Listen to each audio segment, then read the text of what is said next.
BNP তো আর বাইরে জনের কারণ দিয়ে তারা আরে যেভাবে মূল্যায়ন করার দরকার আছে এইভাবে মূল্যায়ন না করে যেতে বিপদত পড়তো আর গরত মাইতে দূর চাইতো এখন যেতে বিপদ মুক্ত হয়ে গিয়ে আর দরকার আর নাই তৈলে যেতে আর দরকার হয় তোরে ব্যবহার করিও যেতে দরকার নয় তোরাই চুরি ফেলাই দিও।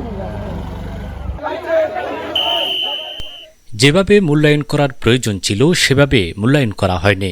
বিপদে পড়লে ছুটে আসত, বিপদ কাটলেই ছুঁড়ে ফেলে দেওয়ার প্রবণতা, যে কারণে বিএনপি হতে বের হওয়া বলে জানিয়েছেন liberal Democratic party LDP chairman doctor colonel অবসরপ্রাপ্ত অলি আহমদ বীর বিক্রম। শুক্রবার ২৬ ডিসেম্বর বিকেলে চন্দনাইশ পৌরসভাস্থ ১ নং ওয়ার্ড বদুরপাড়ায় এলডিপির প্রার্থী অধ্যাপক ওমর ফারুকের গণসংযোগ ও পথসভায় অংশ নিয়ে এসব কথা বলেন ডক্টর কর্নেল অবসরপ্রাপ্ত অলি আহমদ বীর বিক্রম। কর্নেল অলি আরও বলেন, আমরা কখনো জোটে ছিলাম না, ছিলাম যুগপৎ আন্দোলনে। এখন ওনার মধ্যে বহুত গিয়া কথা বই করুন মনের মধ্যে আসছে যে আর জোড়ত আসিলাম আর আসলে কোনো জোড়ন ছিলাম ইবে আসিল যে যুগপৎ আন্দোলন অর্থাৎ তোমার ঘর তুই আর ঘর তাই। একই সাথে দিল্লি দ্বারা যারা প্রভাবিত হবে তারা সরকার গঠন করতে পারবে না বলেও মন্তব্য করেন তিনি। দিল্লির দ্বারা যারা প্রভাবিত হইব তারা এটা সরকার কোনোদিন গঠন করতে পারবে না। ওসমান হাদির জানাজায় লক্ষ লক্ষ জনতার উপস্থিতি নিয়ে তিনি বলেন, এতে করে একটি বার্তা দেশবাসীকে দেয়া হয়েছে, যারা মোদির সাথে থাকবে তাদের সাথে জনগণ নেই। সর্বশেষ জীবে জানাজা হইয়ে ডাকাত মাইদে ইবের এখনো কি এডিল্লা নচিন্তু এডিল্লা এখনো প্রসিদ্ধ কোনো মানুষ ন অজ্ঞ দূর পোয়া ইবে জানাজার যে দুয়া মানুষ হইয়ে এডিল্লা মানুষ ডাকাত মাইদে বহুদিন মাইসি ন দেখে ইয়েন কি হই দিয়ে ইয়েন যেখান সংবাদ দিয়ে দেখি মুদিল্ল যারা আসস আর তারা লয় আর বাংলাদেশের মানুষের সরকার চাই। এ সময় কর্নেল অলি উপস্থিত সকলকে ছাতা প্রতীকে ভোট দেয়ার এবং দুর্নীতিমুক্ত বাংলাদেশ গড়তে এলডিপির পাশে থাকার আহ্বান জানান। গণসংযোগ ও পথসভায় অন্যান্যদের মধ্যে উপস্থিত ছিলেন চন্দনাইশ উপজেলা এলডিপির সাধারণ সম্পাদক আক্তারুল আলম, সহসভাপতি আবিদুর রহমান বাবুল, পৌরসভা সভাপতি এম আইনুল কবির, সাংগঠনিক সম্পাদক সিরাজুল ইসলাম, আব্দুল মাহবুদ, আক্তার উদ্দিন, গণতান্ত্রিক যুবদল সম্পাদক সাইফুল ইসলাম, মহিউদ্দিন সহ অসংখ্য নেতৃবৃন্দ। বিগত ফ্যাসিস্ট সরকার জুলাই আগস্টের অভ্যুত্থানের পর লিবারেল ডেমোক্রেটিক পার্টি এলডিপি আগের চেয়ে 3 গুণ শক্তিশালী হয়েছে এবং সারা বাংলাদেশের মধ্যে 84 জন প্রার্থী আমাদের এলডিপি থেকে মনোনয়ন পাওয়ার যোগ্যতা এবং তারা মনোনয়ন পত্র অলরেডি সংগ্রহ করেছে এবং তুমুল প্রতিযোগিতায় আমাদের এলডিপি অগ্রগামী থাকবে ইনশাআল্লাহ। এই চন্দনাইশবাসীর উন্নয়নের দ্বারা আমরা অব্যাহত রাখবো সুন্দর সন্ত্রাসমুক্ত এবং ডাকাত মুক্ত একটা চন্দনাইশ আমরা আধুনিক চন্দনাইশ প্রতিষ্ঠিত করব। আমার জানা মতে আমার রাজনৈতিক অভিজ্ঞতা থেকে আমি যেটা বলতে চাচ্ছি, কিছুদিন আগেও এই সমস্ত রাজনৈতিক নেতৃবৃন্দরা বিএনপির সাথে জোটের কথা বলেছিল, কিন্তু আমাদের নেতা দুটি সিটের বিনিময়ে জোট করে নাই। উনি বলছে বৃহত্তর একটা বাংলাদেশে এলডিপি সংগঠন আছে, 122টি আসনে কর্নেল অলি সাহেব তার দলের পক্ষ থেকে মনোনয়নপত্র বিতরণ করেছেন এবং 122 আসনেই এলডিপি প্রার্থীরা নির্বাচন করবে।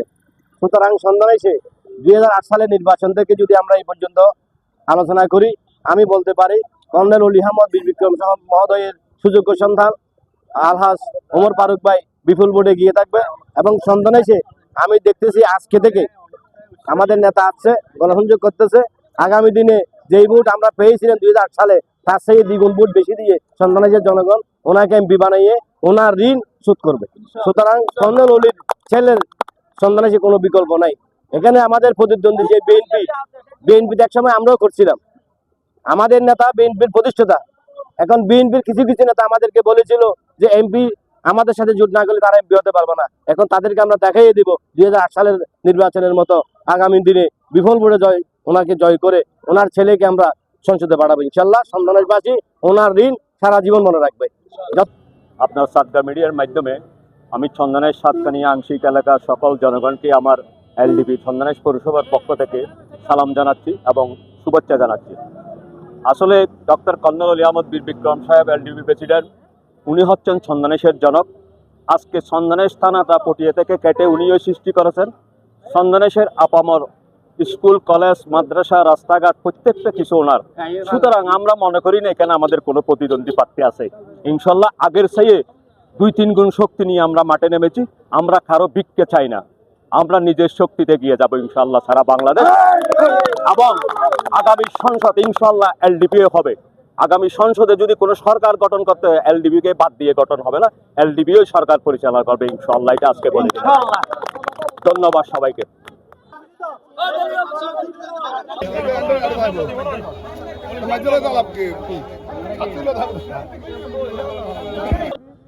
কর্নেল অলির পার্টি, কর্নেল অলি আগে বিএনপির প্রতিষ্ঠাতা ছিল, বর্তমানে বিএনপি থেকে উনি প্রতিষ্ঠিত করছে এলডিপি।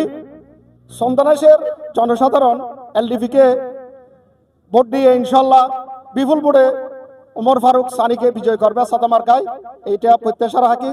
আমাদের এলাকার ছোট বড় সবাই একতাবদ্ধ। বিভিন্ন দল আছে, দল থাকার পরও দল তো থাকবে, প্রতিদ্বন্দ্বী না হলে তো কিছু হবে না। কিন্তু প্রতিদ্বন্দ্বী থাকার পরও ইনশাল্লাহ আমরা ওমর সানিকে বিপুল ভোটে সাদা মার্কায় ভোট দিয়ে বিজয় করব, এই প্রত্যাশা এলাকার জনসাধারণের। ইনশাল্লাহ আমাদের বিজয় হবে, সাদা মার্কা বিজয় হবে। এলডিপি জিন্দাবাদ, কর্নেল অলি জিন্দাবাদ। আসসালামু আলাইকুম ওয়া রাহমাতুল্লাহ। আজকে আমাদের এখানে পথসভা, আমাদের সামান্য দেখেন একটা পথসভা করতেছে আমাদের অলি সাহেব, আমাদের লোকরান্য হয়ে গেছে এখানে সামান্য একটা পথসভা।